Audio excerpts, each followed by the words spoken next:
I've been called insane, a heretic, even a cult leader. Guess what? The Church of Gnome is not a cult. Our website says so, and the internet never lies. Welcome to a faith that's turning bureaucracy on its head, ordaining ministers all over the world, and spreading the joy of gnomes. Buckle up.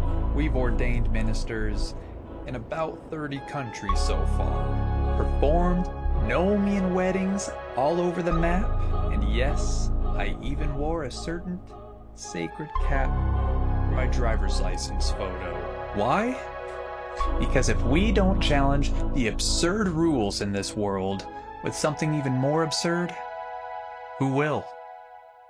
At its core, the Church of Gnome is about building a community of people who dare to ask, why not?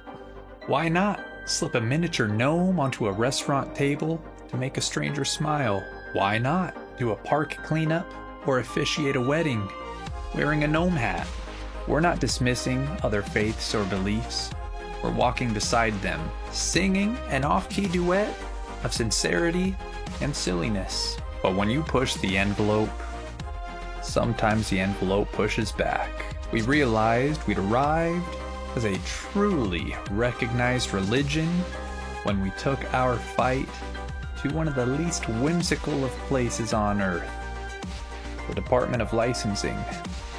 Saturday, February 8th, and today I make history for the rights of Gnomians everywhere.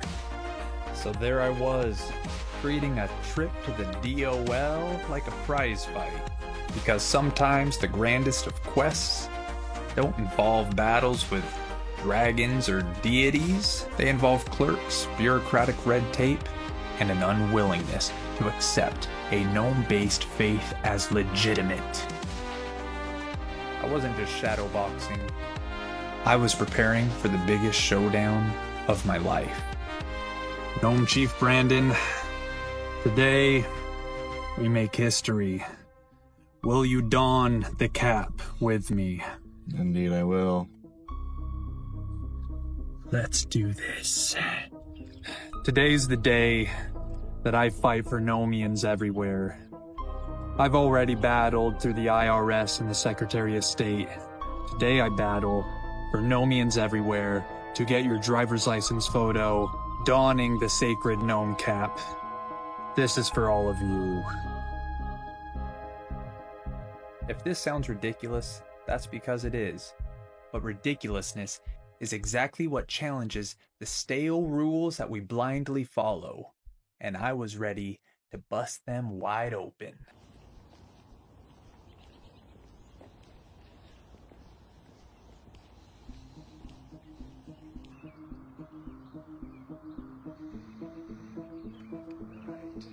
The door to the licensing office might as well have been the gates to Mordor. Bureaucracy is an ancient beast, armed with scowls, forms, regulations. But we had something stronger.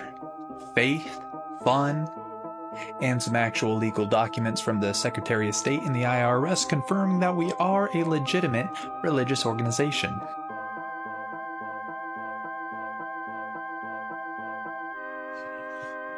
Alright, so, Elder Brett, Yes, Chief Brandon. how did it go in there? Well, at first, they did try to deny the gnome hat in the driver's license photo. I was asked to remove it, and I stood my ground, and I said no. And I told them that this is my religious right to wear it. He asked what I was talking about, and fellow Gnomians, until we are more widely accepted, it's always wise to print out the Church of Gnomes articles of incorporation from the Secretary of State, as well as our letter from the IRS proving that this is a legitimate religious organization. So I came prepared. I showed the documents. It kind of blew her mind. She didn't really understand what I was doing. But that didn't matter.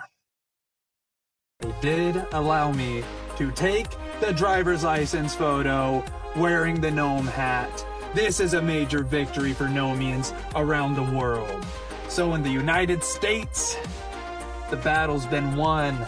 The gnomes are here to stay. Gnome blessings. Gnome blessings. With that battle won, I returned to my true calling. Sprinkling tiny wooden gnomes all over the nation, officiating weddings, ordaining new Gnomian ministers.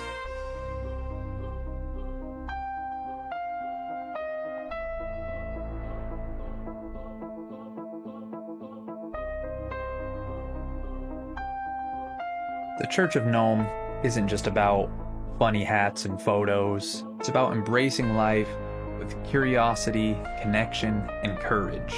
We champion a universal sense of wonder, a cosmic level of connection, and the idea, profound, and the absurd are two sides of the same coin. At its heart, this is a path of inner growth, self-acceptance, and the unwavering right to live freely. If that's madness, then sign me up for the asylum. Today we raise our glasses not just to victory, but to something far greater, to individuality, to the wild spirit of nature, to the unstoppable power of being our true selves. In a world that constantly tells us to conform, we stood tall with a gnome hat on our heads and conviction in our hearts. This victory wasn't about a driver's license photo. It was a stand for freedom, for creativity, for the courage to break the mold and live boldly. This moment is a reminder that we are all connected to nature, to each other, and to something greater than ourselves. The Church of Gnome exists for those who dare to embrace the magic of life, the profound, the absurd, and the beautifully weird. So here's to the forests that ground us, to the hats that define us, and to the gnomes that guide us. May we always stand tall, live like gnomes, and never apologize for being exactly who we are. To the Church of Gnome, to freedom, and to the journey ahead, gnome blessings. Gnome blessings. Some might call us delusional, others might call us prophets of nonsense. But maybe, just maybe, that's the spark humanity needs. The willingness to stand up for silliness in a world that's too serious to see the magic of it all. Gnome blessings to you all. Now go forth and hide a little gnome somewhere for somebody to find that could really use a smile. And join the Church of Gnome. We're definitely not a cult.